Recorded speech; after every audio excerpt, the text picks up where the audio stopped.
Entre les États-Unis et la Chine, le Kenya choisit la Chine et exportera la quasi-totalité de ses produits vers la Chine sans droit de douane.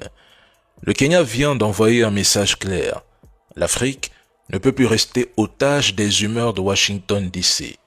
Asphyxiée par les hausses tarifaires américaines et l'incertitude autour de l'AGOA, Nairobi sécurise sa survie économique en ouvrant grand la porte à Pékin.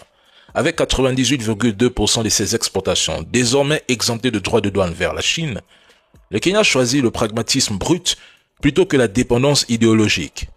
Derrière le discours feutré de diversification, il y a une réalité froide.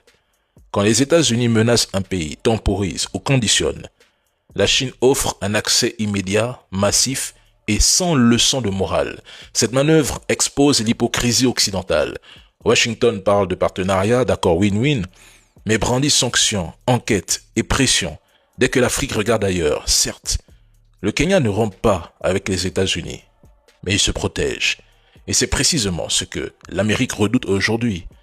Une Afrique qui négocie, qui compare, qui choisit et qui ne se soumet pas. Entre la Chine et les États-Unis en Afrique, la bataille n'est même plus commerciale, elle est stratégique.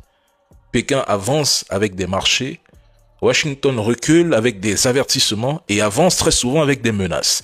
Et pendant que le Congrès hésite, la Chine encaisse. Et je pense que le reste du continent comprendra vite que la souveraineté économique commence là où finit la peur de déplaire.